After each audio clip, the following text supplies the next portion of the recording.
everything you need to know about menopause. Just like you went through puberty, which might have been challenging and had some symptoms, menopause is in many ways the same thing. You can think about it as puberty in reverse.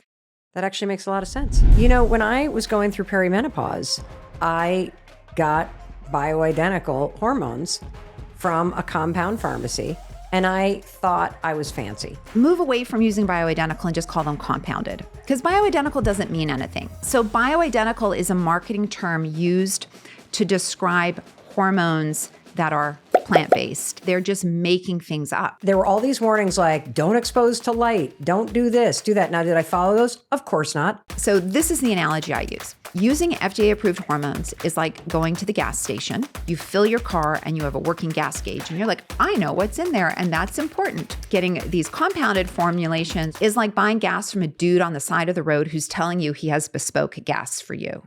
I am speechless. Hey, it's Mel. I am so thrilled to bring this episode and conversation to you today. Dr. Jen Gunter is here to tell you everything you need to know about menopause, with a very particular focus on exactly what to do in order to feel better. Now, Dr. Gunter has been called the internet's favorite OBGYN. She is a double board certified, fellowship trained medical doctor, and she is a fierce advocate for women's health. She is also the best-selling author of 3 international bestsellers, including the Menopause Manifesto and her latest bestseller, Blood. She's known for myth-busting and no-nonsense facts, and you are going to love this conversation with her today. And I want to remind you, this is not just for you. Please be generous and share this with every single woman that you know, because what you're about to hear will change her life and yours. Without further ado, please help me welcome Dr. Jen Gunter to the Mel Robbins podcast. Dr. Gunter, I'm so glad you're here. I am so glad to be here. So, Dr. Gunter, thank you so much for jumping on a plane, flying all the way across country to be here with us in Boston. I cannot wait to jump in and talk about menopause, bust the myths, have you empower us. I want to start by having you speak directly to the person who's listening, who is either about to hit menopause, going through menopause, or maybe they're listening to this episode because somebody that they love has sent it to them. Could you talk to the person listening about what they are going to experience and what they're going to learn and how they're going to feel after they're done learning from you today? Yeah. So I want you to feel seen if you're going through the menopause transition. I think so often women are made to feel small and they're not important. And women are uniquely affected by ageism. So you kind of have the double whammy at this time. So I'm hoping that you'll feel that your concerns are valid and they're important. And there are lots of options to do from a health standpoint. And there are many ways to take care of yourself.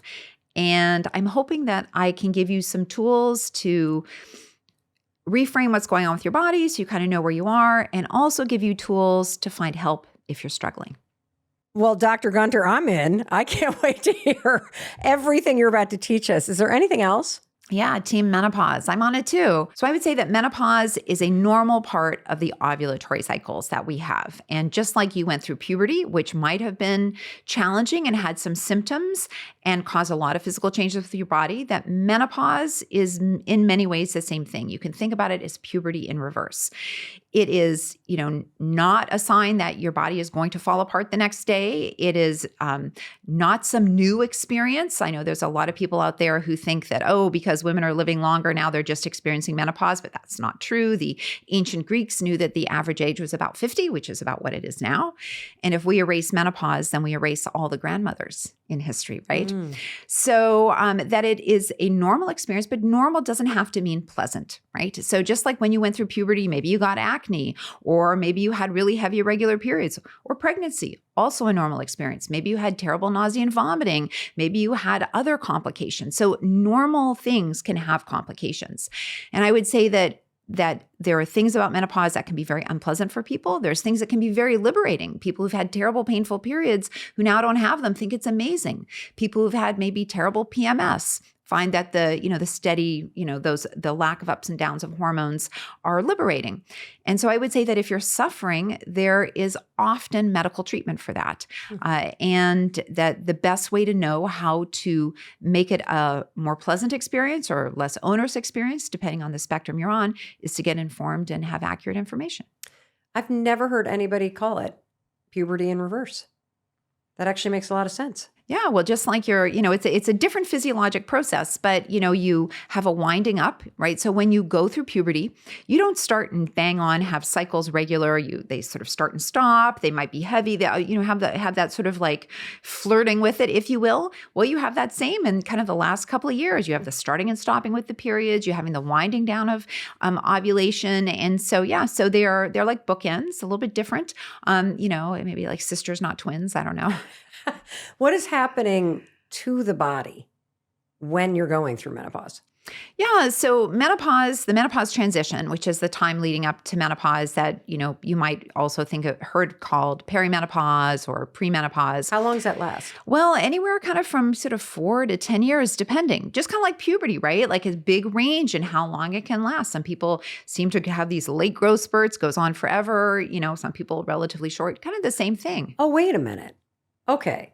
So when you were talking about puberty, I was just thinking about getting my period. I wasn't thinking about all the other things that happened, like your breasts coming in, your body shape changing, the fact that you grow taller. Do we shrink when we're going through menopause? Not really. Certainly if you develop osteoporosis, you can, but no, otherwise not. And it would be rare to develop osteoporosis in your late 40s or early 50s. That would be really a sign. There'd usually be something else going on significant. But over time, if you have osteoporosis, you certainly can lose height, and we want to protect that. But yeah, puberty is a many years experience, right? You start to get pubic hair, you start to grow, you get breast buds, your body shape changes. You may have mood swings, you may have acne, you sort of this whole experience. And just like puberty might have ended at a different time for different people. Some people stopped growing in grade 7. I was still, growing in grade 10, grade 11, right? You have this big range. It's the same thing with the menopause transition. And so I just encourage people to think about it more that way, that it is a change. And these changes, don't happen overnight. And it does suck that you get to go through it twice, and people without ovaries only get to go through it once. But yeah, so it's this physiologic change, and it's related to the decrease in the number of follicles or eggs that can ovulate. And so what happens sort of in response to the decreasing levels of estrogen that are produced, you get other hormonal changes. Your brain is trying harder to get the ovaries to ovulate. It can start to get discoordinated. So you might get one ovulation right on top of each other. So some cycles you might have higher estrogen levels than normal. Some cycles you may not have progesterone. Some cycles might be shorter. Some you might develop estrogen, not get progesterone, but still menstruate. So it's basically hormonal chaos. And so people mistakenly think of it as sort of this gradual, smooth transition, but it's more like, but obviously there's variation.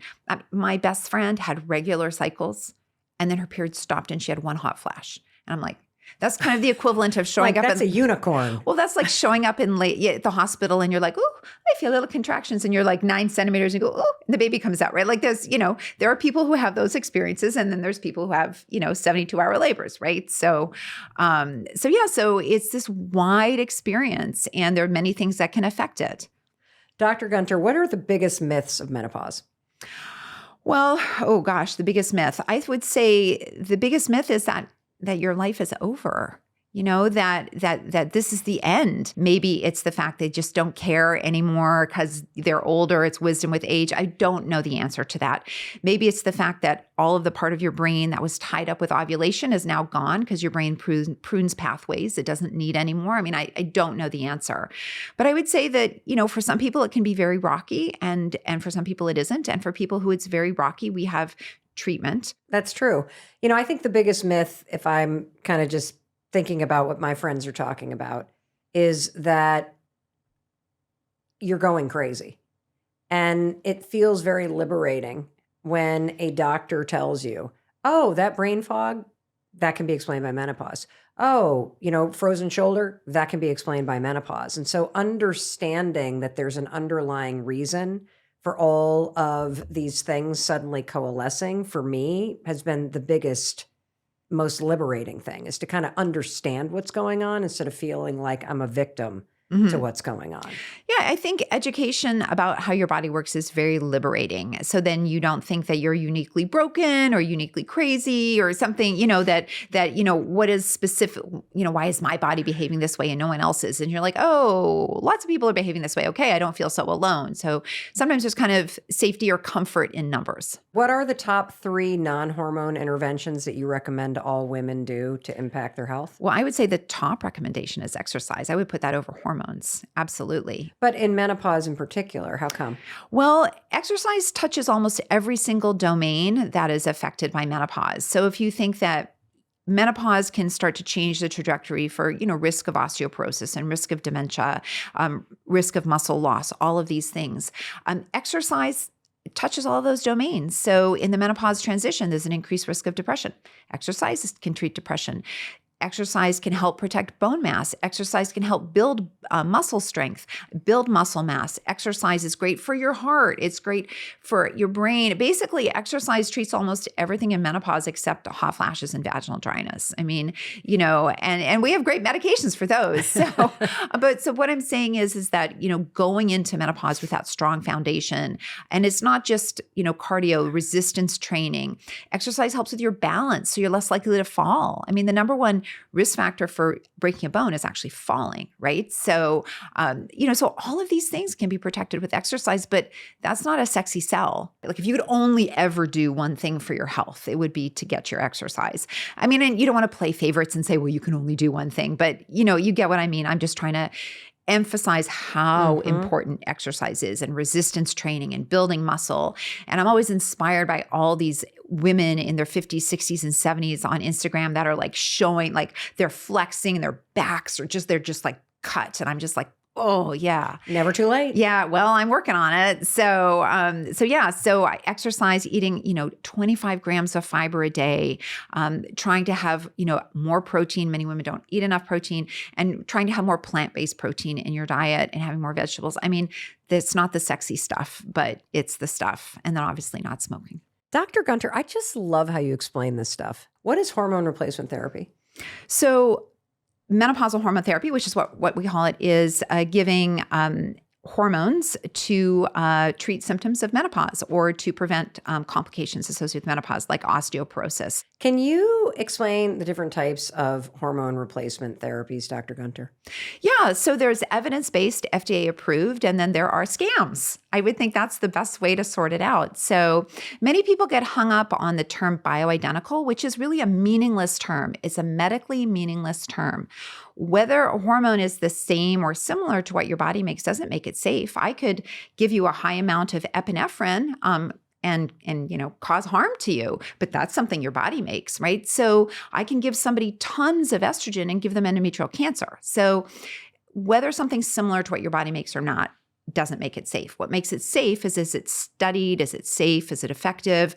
And is it something that can be, we know exactly how much you're getting. So one of the big problems is a lot of people are using compounded medications or pellets, and we don't know what's actually in those things from an actual amount of hormone. So if I give you an estrogen patch, I know how much is going to be absorbed.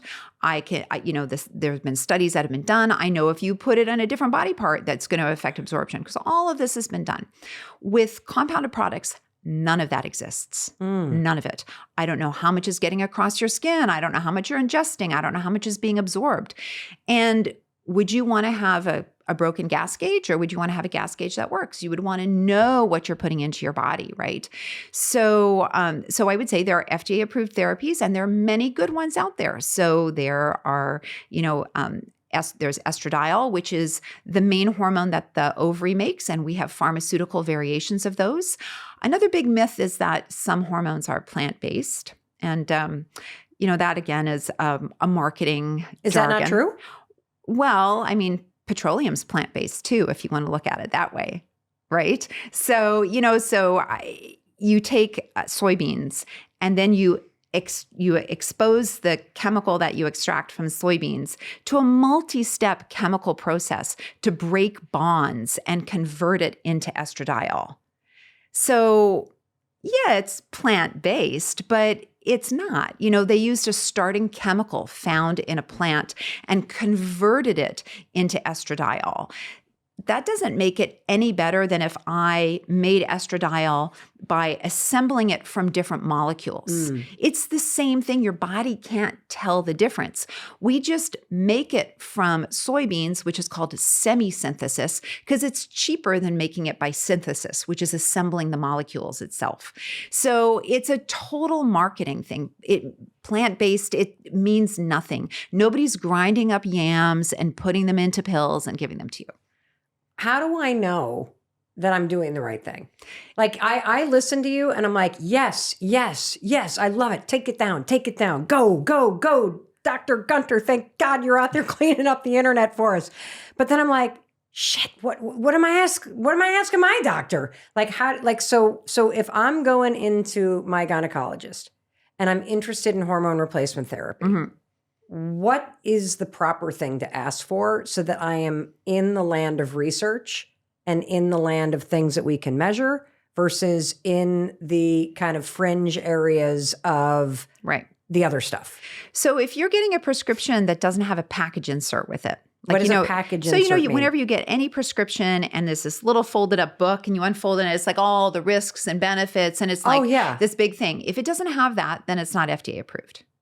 Oh. Okay. So all the things that you get from the compound pharmacy, not FDA approved. No. Because they haven't, how could they be? Because the packaging has been through clinical trial after clinical trial, and it's had to have been tested and passed through all these hoops for your safety and so that you as a doctor can understand what you're actually prescribing me. Yeah. So there's this whole sort of loophole for compounded medications. And so they don't have to have that package insert. They don't have to tell you about risks of blood clots or risks of this. They don't have to tell you any of that. So that's a big problem. And it makes people think that they're safer because look, if I gave you two things, one had a list, it said it had a black box warning on it. Right. And the other one didn't. You're going to automatically think the one that doesn't have the black box warning on is safer. Well, it doesn't have the black box warning because it wasn't required because it's not FDA approved. Oh my God. When I was going through perimenopause, I got bioidentical hormones from a compound pharmacy. And I thought I was fancy. I thought this is like high-end medicine. They have taken something from me. This is how uninformed I was. They have literally, because of the word bioidentical, I thought it meant, somehow this is custom formulated for me to match my hormones. It is bioidentical, which sounds really fancy and trustworthy. And then I would get this packet from a compound pharmacy and it would have these tubes in it. And there were all these warnings like, don't expose to light, don't do this, do that. Now, did I follow those? Of course not. Was I precise in how much I would squirt on my wrist? No, if I'm being honest. And so I thought that I was having the better result when I can see now what you're basically saying is that no, not really. You were having the inferior. You were paying more and getting less. Because we all think when someone's customizing something for us that we're getting better, we're trustworthy. We believe people. And no Menopause Society recommends compounded hormones. They're not recommended by the North American, or they're now called the Menopause Society. The National Academies for Science, Medicine, and Engineering don't recommend compounded hormones. The International Menopause Society, the British Menopause Society, none of them recommend compounded hormones because it takes science and research to know how to get hormones through a skin. It takes science and research to know how to get them from your gut into your bloodstream. When you make hormones, they just get dumped into your bloodstream from your body. You're not eating them. You're not absorbing them. You're not rubbing them on your skin. You didn't evolve to get hormones that way. Now, it doesn't matter that we have modern medicine for a reason. Right. So it doesn't mean you shouldn't take them because we didn't evolve for that. But funny thing, it takes science to figure out how to make these molecules work for us. And so there are several issues with using compounded products. People may be getting more of a hormone than they think they're getting. So you might be getting more estrogen than you need, which could put you at risk for endometrial cancer. You might be getting not enough progesterone, which would put you at risk for endometrial cancer. Or you might not be getting enough estrogen, putting you at risk for osteoporosis. So you think that you're preventing osteoporosis, but you're not. Why would you want? So this is the analogy I use. Using FDA-approved hormones is like going to the gas station that has the gallons on it, and you can choose, whichever gas you want. You fill your car and you have a working gas gauge, and you're like, I know what's in there, and that's important. Going to getting these compounded formulations or pellets is like buying gas from a dude on the side of the road who's telling you he has bespoke gas for you. And let him fill your tank. And he's going to flip that switch off so you don't know how much is in there, because you should trust him because he knows. That's the difference. I am speechless. Like it's not very often that I don't have anything to say. And you just took a flamethrower to the entire idea of bioidentical hormones. I would never, ever try it again. And then I would add on top, by the way, you've brought the science and the research and a very compelling analogy. I'm going to add one more. As somebody who already has ADHD and has increased brain fog due to menopause, I am not that great at being consistent, at storing things the right way or using it the right way. And so I'm probably over or underdosing, even if it was made in a way that was clinically sound. And so case closed, not doing bioidentical hormones. Yeah, and I would say move away from using bioidentical and just call them compounded, because bioidentical doesn't mean anything. So bioidentical is a marketing term used to describe hormones that are plant-based, that are identical to what your body makes. But estradiol that you get from an FDA-approved company, I use an estrogen patch. It's estradiol. I've got it on right now. The estradiol in the patch is no different from the estradiol the compounding pharmacy is using. They're both buying the raw hormone from the same place. The difference is the pharmaceutical company has studied how to give that estradiol to you in a reliable dosing manner. The compounding pharmacy has not done that work. They don't have that. And because of that, they're not FDA approved, because you have to show to the FDA, and it's expensive. You have to do all those kinds of, so they haven't submitted that data. They're just making things up. So you have a precise studied formulation. But the big thing is they're not buying fancier hormones. All the raw hormone comes from the same one or two plants in the world. It's like me buying Cheerios and putting them in a Cheerio box or putting them in a glass jar with a ribbon around. But they're the same product. Gotcha. Except the delivery mechanism is different. Gotcha. So that's why I tell people, every estrogen that I would prescribe you from the FDA or from an FDA-approved source, with the exception of Premarin, is bioidentical. And so so everything is just the same. Forget that word. Okay. Yeah, because so when people use the word bioidentical, it tells me that they think women are dumb.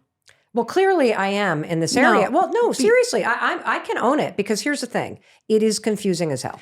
Right. And there's so much misinformation. Right. And when you walk into the doctor's office and you are simultaneously erupting at your family because you're all over the place with your emotions, I'm speaking for myself here.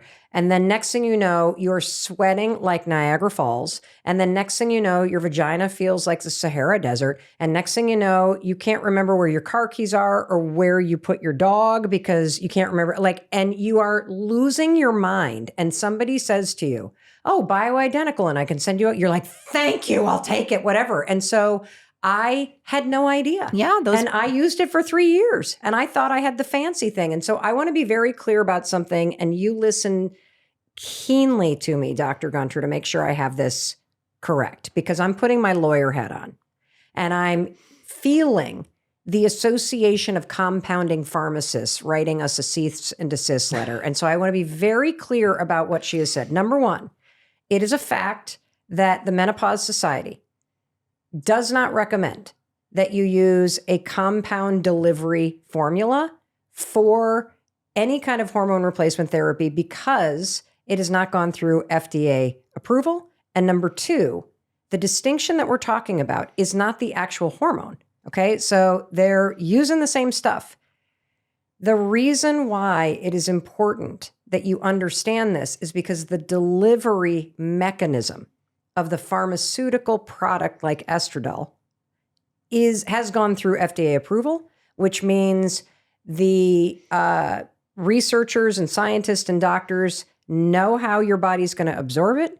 They know the rate of delivery.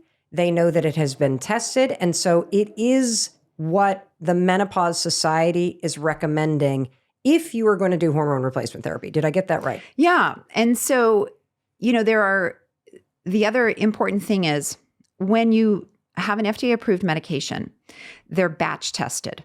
So what that means is however many, one bottle in 50, one bottle, and I don't know what it is tested to make sure it has what it claims. But when you're mixing up product after product one at a time, there's no batch testing that can be done, right? So the quality, you're talking about a whole different thing in quality control, right?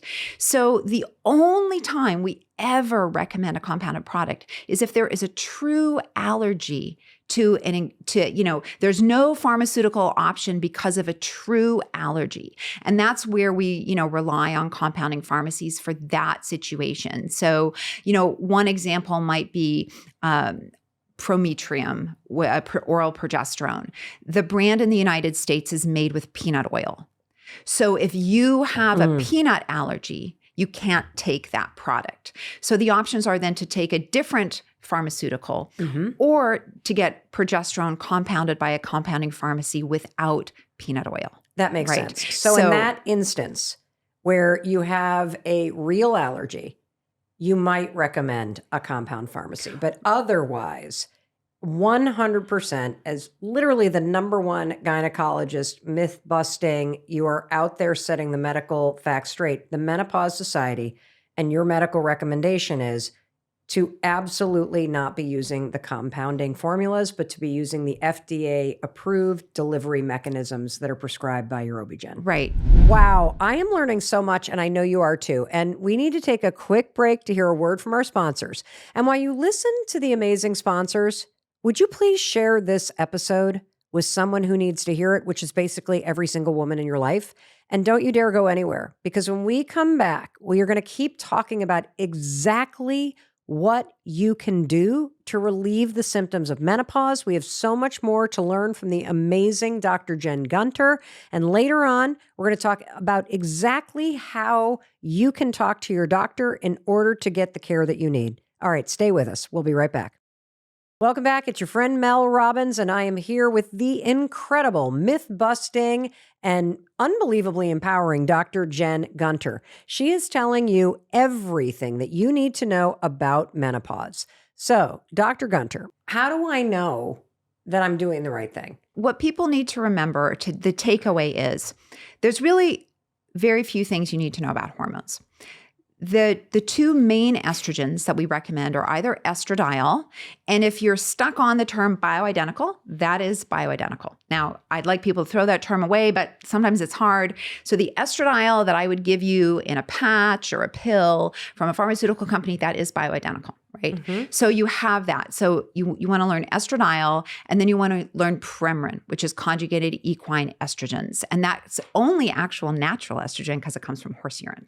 So horse urine? Yeah. Ooh. Natural means the substance exists in nature and it's being used unchanged. How the hell did they figure out that horse urine is something that... Yeah, horse urine's got all kinds of estrogens in it. It's a crazy thing. So those are the two things you need to learn. You need to learn estradiol and you need to learn Premarin, which is the trade name for conjugated equine estrogens. And then you need to learn oral or transvaginal or transdermal. So against the skin, through the vagina, or by mouth. Gotcha. Right? And we recommend, the number one starting treatment we generally recommend is transdermal estradiol. Here, I'll show you. I'm going to show you mine right now. Because I'm probably due to take it off. I have to do it like every 4 days. Let me get down here. Okay, here it is. So this is, and look, my dead skin is on it. That's disgusting. So you have a patch, yeah? Yeah, so I have a patch. I'm going to hold it up right there. Yeah. I have to replace it every 4 days, change my life. And so I trust knowing that if I put this on every 4 days, and this is considered transdermal. That's transdermal. It goes through the skin. So if you were to I wouldn't put it here, obviously, Yeah, but you don't wanna- just stick it to yourself. Yeah, but you only want to put it in the place that the package insert says. Yeah. Because it's been studied. They've studied it in different locations that the absorption can change. So if you put it on your belly versus putting it on your thigh or putting it on your butt, you might get a different absorption of the amount of estrogen. And you don't want that. You want to know what you're getting. Yeah, right? that's right. And I've also learned, because I had no idea, that you could also insert something into the vagina for hormone replacement therapy. Yeah. I should probably button my pants to finish the interview here. Yeah, so there's a transvaginal ring that also has estrogen and can be absorbed that way into the body. And there's also a ring where the estrogen just stays in the vagina. And if you're having vaginal dryness, you have urinary tract infections, pain with sex, vaginal estrogen can be very effective for that. And so some people who have no other symptoms of menopause feel great, they feel fine, but they have vaginal dryness. They don't want to take a medication that goes throughout their body. They want to just use a vaginal estrogen. So we have that. That's a great option. When you're using estrogen that goes through your body, about 50% of people will get a good level in their vagina, but some people won't. But from a take-home standpoint, there is absorbing through the skin or through the vagina, and there is taking it by mouth. And we believe that absorbing it through the skin has the lower risk of blood clots. So that's why what people need to learn is the first-line therapy for menopause is transdermal estradiol. You mentioned pellets a couple times. What are those? So pellets are implants that you go to a medical doctor or a nurse practitioner, and I think maybe even in some places there's naturopaths who insert them. I don't really know because I'm not really involved with it. Maybe they don't. I'm not sure. And they can either have estrogen, they can have estrogen and testosterone. Maybe they have other hormones in that. I don't really know. And they're made in compounding pharmacies and they're implanted. They're not batch tested, so you don't know how much hormone you're getting. And my understanding of it is it's based on a proprietary system. So you get your blood drawn, they follow your hormone levels, and then they decide when you get the next pellet based on that. But we don't recommend hormone levels for giving hormone therapy. It's not based on levels. It's based on symptoms. I don't need to know what your estrogen level is if you're 47 and starting it. I don't even need to know what your estrogen level is when you're 42. I only need to know that if I'm worried that you have premature menopause, right? So this sort of system, and it's not recommended. There have also been issues with pellets with complications and side effects not being reported to the FDA, which is also another concern. So we don't actually know how many people have problems versus, pharmaceutical companies, when they get adverse events reported, those are, passed on to the FDA because there's big penalties, my understanding, for not doing that. So is the pellet a delivery mechanism? Yeah. So it's a implant that, that sits in the body. Because I don't do it, I don't really know that much about it because it's not recommended, right? Right. I don't know that much about it, but what can happen is it can produce very, very high levels of hormones and then it drops off. And in some cases, you can be exposed to the levels of testosterone that, we might give someone if they're transitioning, right? So the kind that can, cause you to develop an enlarged clitoris, the kind that, can cause you to develop, these changes from having too high of a testosterone. We don't know when you're using those hormones, then how much progesterone to give you to protect your uterus. So there's all different kinds of issues associated with them, and they're very expensive as well. So, they're just not recommended. Do you have to have your blood drawn to have this assessed No. effectively? No. No. And if you're 45 years or older, you do not need a blood test to get started on menopausal hormone therapy. If you're 11 and having a growth spurt, no one's like, ooh, why are you having a growth spurt? We should check your blood. We would expect you to have a growth spurt at age 11. If you had a growth spurt at age 3, that would be different. True. And that's the same thing for menopause. So if you're 45 or older and you're having hot flashes, you're having vaginal dryness, you're having irregular periods, it's not a mystery. We're expecting it to happen. The average age of menopause is 51, right? However, it's happening to you when you're 39. Well, that's different. Mm-hmm. We need to know, is this an earlier menopause, or is this happening for another reason? And so if you're under the age of 45, you need the blood work because you need to make sure that you understand why your periods have stopped. Now, if you're just having hot flashes, that's a different story. So the blood work is really if you've skipped periods. So say you're 42, you haven't had a period in 3 months, you need to have blood work because we should figure out why that's happened. Yep. But if you're 45 and you're having bad hot flashes and you've had a couple of irregular periods, that was me. That's no mystery. You're starting in the menopause transition. And right, if the average age of onset for the menopause transition is 45, well, you know what? 50% of people are going to be younger than 45 and 50% of people are going to be older. So yeah, so it has to be put in context. And so that's, the internet wants absolutes. The internet wants, test my hormones, don't test my hormones. The internet wants, this or that, but medicine is more nuanced than that. And so the only absolute I can say is if you're younger than 45 and you've skipped more than 2 periods, then you need to have blood work done because we need to know why. Is it an earlier menopause? Is it another condition that's caused your periods to stop? If you're 45 or older, it's not a mystery why you've gone 2 months without a period. Mm-hmm. That makes a lot of sense. One thing that we didn't talk about is one of the contraindications for starting estrogen is being more than 10 years from your last period or over the age of 60. And so in general, that is associated with an increased risk of dementia and an increased risk of cardiovascular disease. So we sort of want to avoid starting it when people are older. Now, it doesn't mean like, age 60, if you're 60 years on one day, that's like, a hard stop, but I think it's just important for people to understand that there's a kind of a timing. And so, so if somebody, for example, their last period was 55, we might not cut them off at 60 because, so there might be a bit of wiggle room there. But in general, we recommend, if people are going to start hormones, that it's going to be within 10 years under the age of 60. That's kind of the ideal situation and the lowest risk situation. I can't believe I didn't know this. In fact, I can't believe how much I'm learning from you today. I thought I knew a lot about this topic, but you're just constantly amazing me with new information. And I know as you listen, you're thinking the same thing. And we also need to take a quick break to hear a word from our sponsors because they allow me to bring you world-class expert advice from the amazing Dr. Jen Gunter. So do me a favor, listen to our sponsors, and please take a minute and share this episode with someone who needs to hear this. This could truly change their life. And don't you dare go anywhere because when we come back, I'm going to be waiting here with Dr. Gunter, and you're going to hear more on how to deal with your symptoms. Plus, how to talk to your loved ones so that they better understand what you're going through and how to talk to your doctor so you get the care that you deserve. Stay with us. Welcome back. It's your friend Mel Robbins. I am here with Dr. Jen Gunter. So, Dr. Jen Gunter, one of the things that I'm sitting here thinking about is the fact that my friends and I all talk about menopause, right? Because we're all in the thick of it. But more than half of the women that I know are scared of HRT. And I know it's because of the fact that I think it was 1991 when there was that huge study that was released. I think it was the Women's Health Initiative that cast HRT in a negative light. And if I really think about it, it was 1991. I was just out of college and my mom was going through menopause. And I remember the huge debate was that HRT causes cancer. And it cast such a negative light on this therapy that's available for women to treat menopause symptoms. And I understand that the study has been harshly criticized.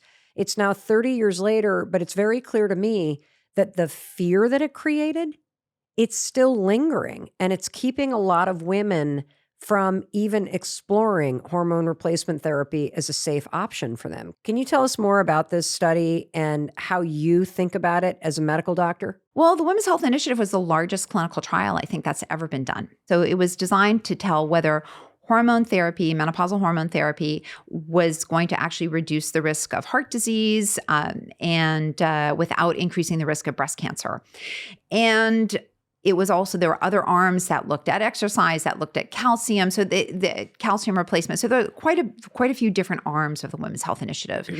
And the arm with estrogen plus, so when it was Premarin that was used, Premarin plus a progestin, that was stopped early because they reached the threshold of concern about breast cancer.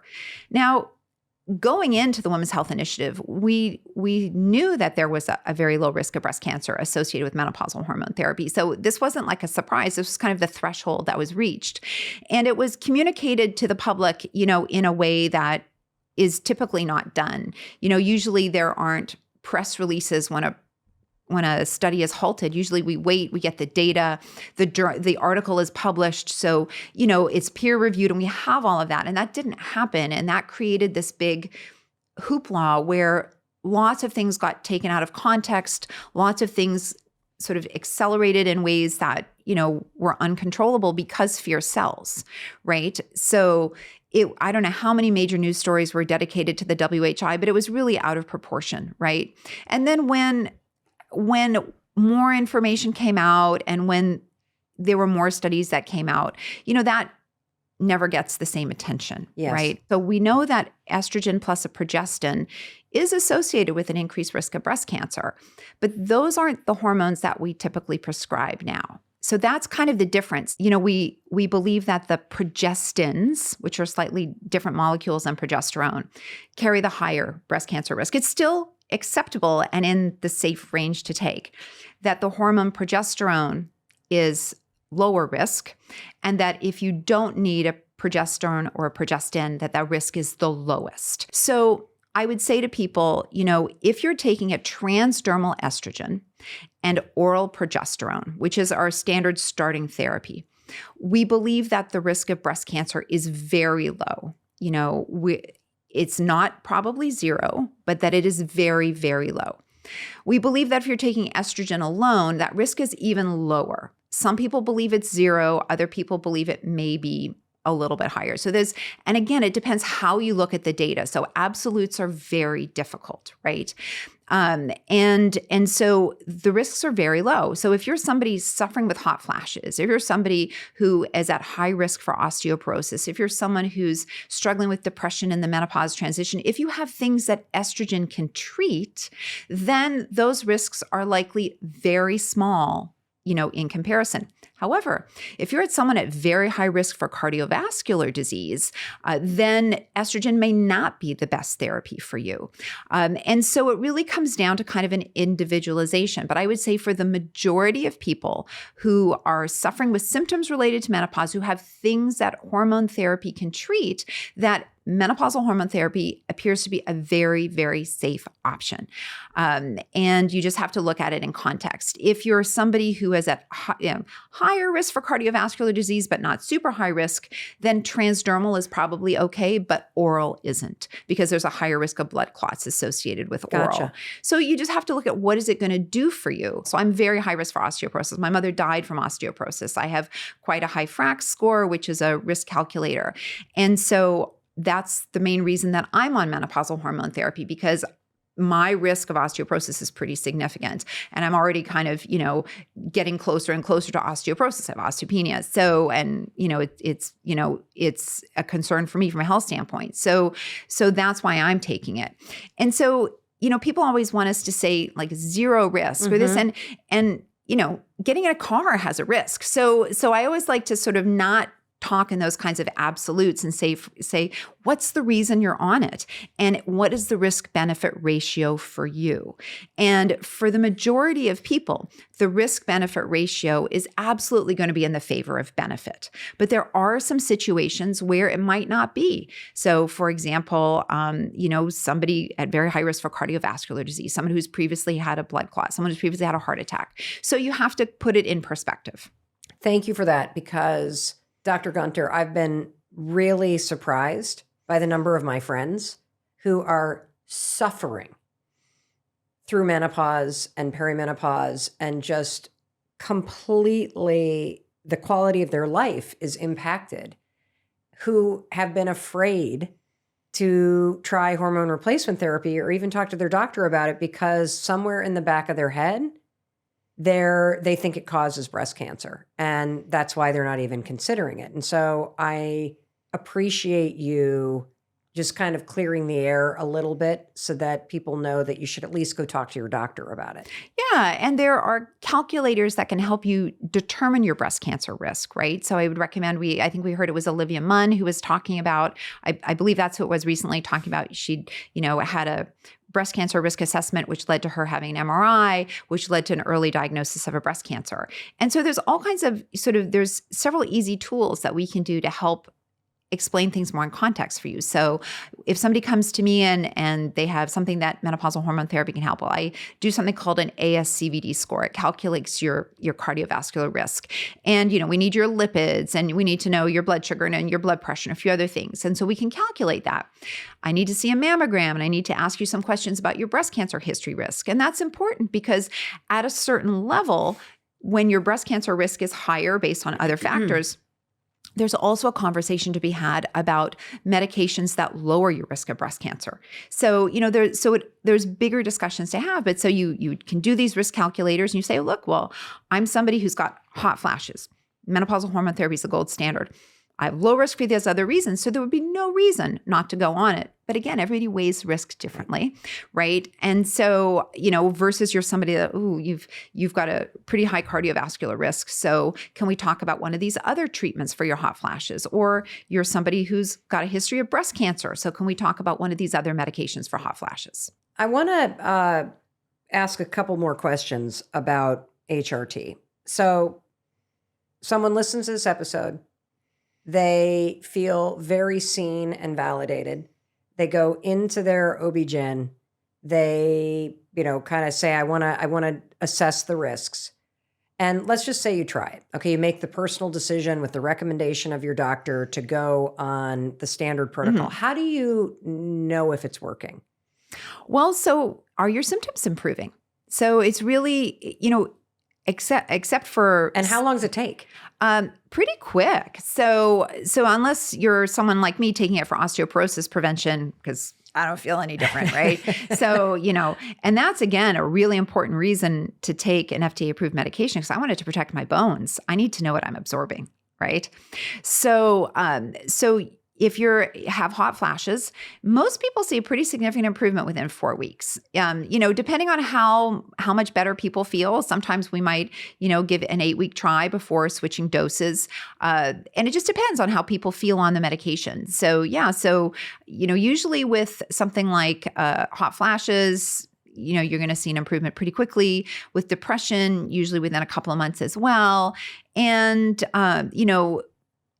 there are also, so I always like to talk about with menopausal hormone therapy, there's sort of green light indications, meaning these are like the FDA approved, solid reasons. Hot flashes, night sweats, gold standard. Osteoporosis prevention, FDA approved. And if you have, and we didn't talk about this, but if you have menopause before the age of 45, we do recommend everybody take hormones regardless of symptoms until at least the average age of menopause. And then at that average age, you can decide if you want to stay on or not, like everybody else. What is the average age of menopause? 51. So, so say you're starting it so you've got these green light indications. Great. Everybody believes that the benefits outweigh the risks as long as you're in the right category for that. Then there are sort of more yellow light indications, things where it hasn't broached where it's recommended in the guidelines, but there's pretty good data to support it. So for example, depression in the menopause transition can be very helpful for that. Many of us would try it if somebody's got a sleep disturbance, even if they don't think they're waking up with hot flashes, because sometimes people don't wake up. But what it's doing is it's disrupting your sleep architecture, and then so you don't have as much deep sleep. So it might be worth a try to see. Like, for example, I still get the occasional hot flash, but even when I was like, I don't wake up, but I'm so hot I wake my partner up. I'm just a super deep sleeper, right? But I've still had disrupted sleep. So you might not realize that. So it might be worth a try to see. The data for joint pain, it's not really that great. I mean, maybe it's going to help 20% of people with joint pain. So it wouldn't mean it would be wrong to try, but it would be, you just want to, if it doesn't work, you're not going to keep like pushing the dose higher and higher and higher because you're like, oh, well, it was a chance and, maybe it's going to work, maybe it's not. There is some evidence to show that it may reduce your risk of type 2 diabetes. So again, if you're somebody at very, very high risk, that might be a conversation to have. So those are kind of like these yellow light indications. And then there are, if you have brain fog, so brain fog specifically, there aren't studies to tell us that estrogen treats brain fog. And in fact, people perform better than they think when they have brain fog. So on cognitive testing. So it's kind of this symptom that we don't really understand. So you could certainly have brain fog from depression, right? You could have brain fog because you're not sleeping well. You could have, so all of these other things could come into play. But if your only symptom were brain fog, then I might be like, it's less clear you're going to get a benefit from that. And maybe there's a discussion to have about what might be the other factors. But if you've also, we've done a depression questionnaire, you're scoring higher for depression. Well, brain fog's a symptom of depression too, right? So let's get that treated and let's see. And then let's also work on the other foundations like exercise and eating healthy, because there is one study that looks at, the healthy things you're supposed to do in menopause: get your right exercise, eat a fiber-rich, healthy diet, and not smoke. And I think it was only 8% of women did all three. Wow. He wrote this unbelievable article that went crazy viral. And Dr. Gunter, you say, don't use menopause to excuse mediocre men. What does that mean? I think everybody knows exactly what I mean, but yeah.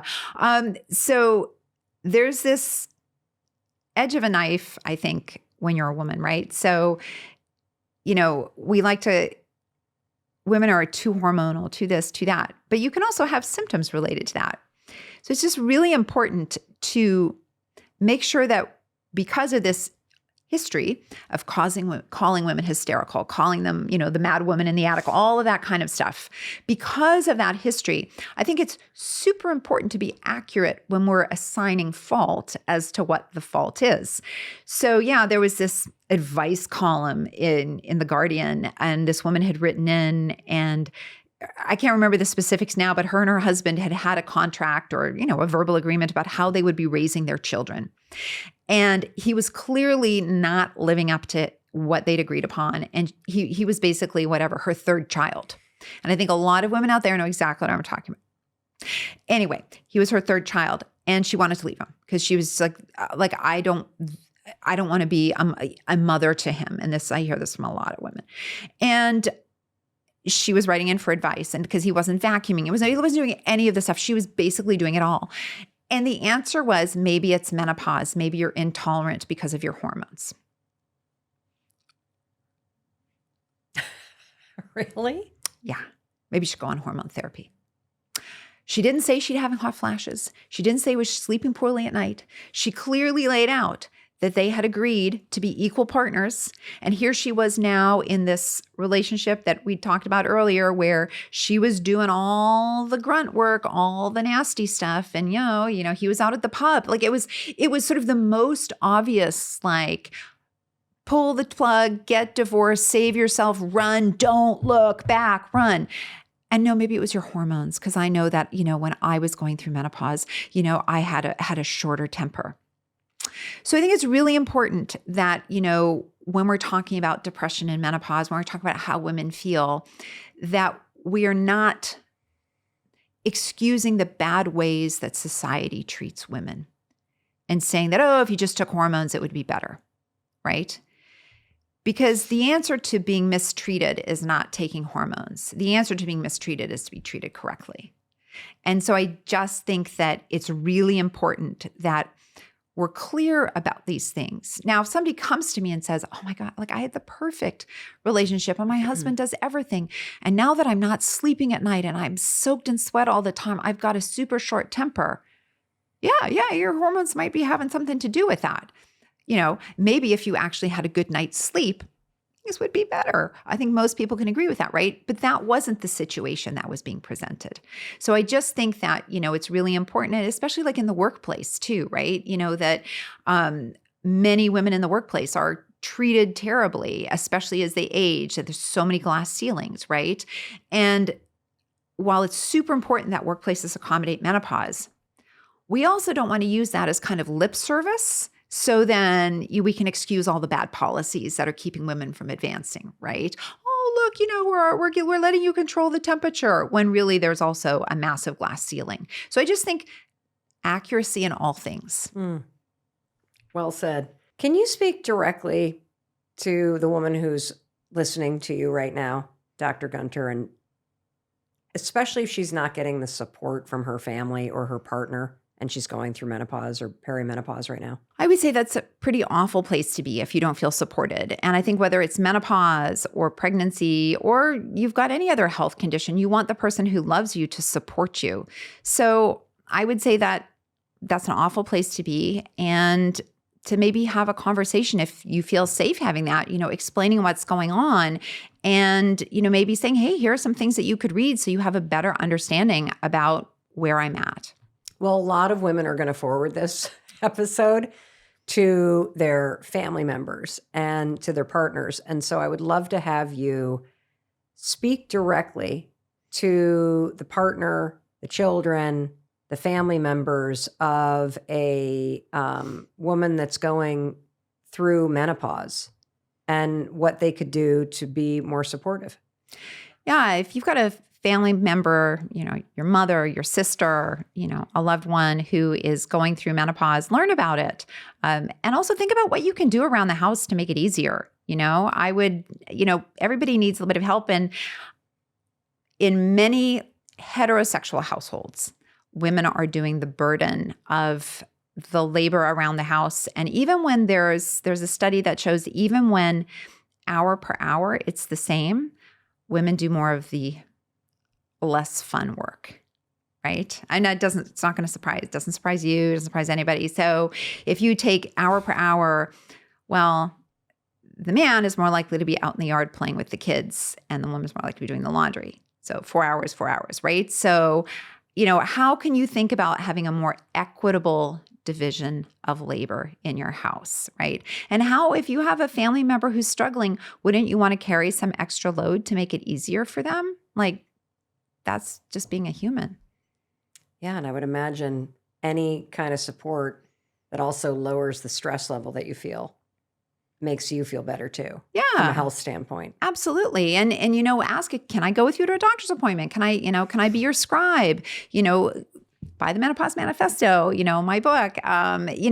Think about how you can do some little things to help. Just if you're not someone look at the chores that you're doing in the house. Think about how you can pick up more. Think about how you can listen. Just sit and listen as well. Not everybody wants an answer. Sometimes people just want to talk. There's a great episode of Parks and Rec where, I don't know if you've seen the show, but where Anne is pregnant and her spouse is, I can't remember his name, but is played by Rob Lowe. And she's pregnant and she's just very uncomfortable. And she's talking about her aches and pains and this and that. And he just wants to solve everything. Let me get you this. Let me get you this. Let me get you this. And she just wants him to sit and listen. Right? So I think a lot of people just want you to sit and listen too. I think I speak on behalf of the person listening, and I know myself when I say, can you be my gynecologist? I mean, I want somebody as informed as you. So can you offer up any scripts or advice for how we can have better conversations with our OB-GYNs, or how we can find somebody that is really in tune with all the research and with the recommendations of the Menopause Society?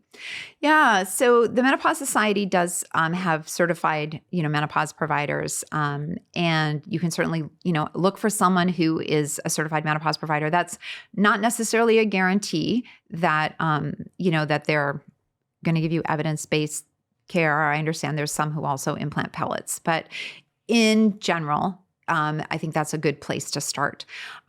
If you ask your doctor about menopause and they don't clam up, if they can have a conversation about it, there's lots of great people who know how to care for menopause who, haven't done the test and aren't members of the Menopause Society, right? So, the other thing that I recommend people do is you can Google the 2020 North American Menopause Society guidelines for hormone therapy, and you can download it. We'll link it in the show notes. It's a PDF. Now, there's a lot of, semi-interesting things in there talking about risk, complex studies and things like that. But at the end of every section, they have a kind of a general good plain language summary.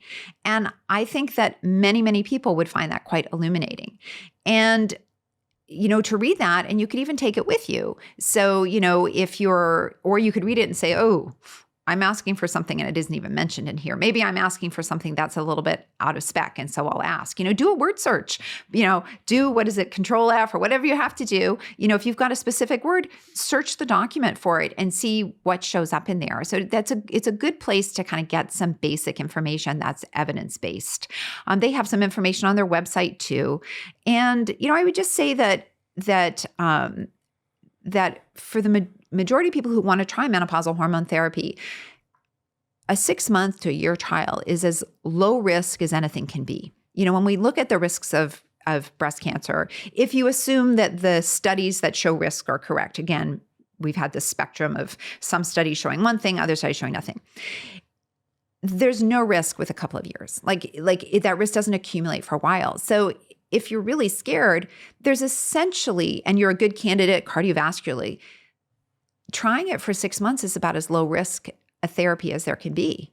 And if you try it and you're like, well, this hasn't improved my quality of life, there's your answer. There's your answer. And if you're on it and you're like, wow, my quality of life has changed a lot, then there's your answer. Because, there's lots of things that haven't been studied. There's, other sort of symptoms like many women talk about, they just don't feel like themselves. Well, we don't have a scoring system for that. I don't know what that means. And you know what? You not feeling like yourself and me not feeling like myself might mean two completely different things. We'd be completely different biological phenomena, but we're using the same words to describe it.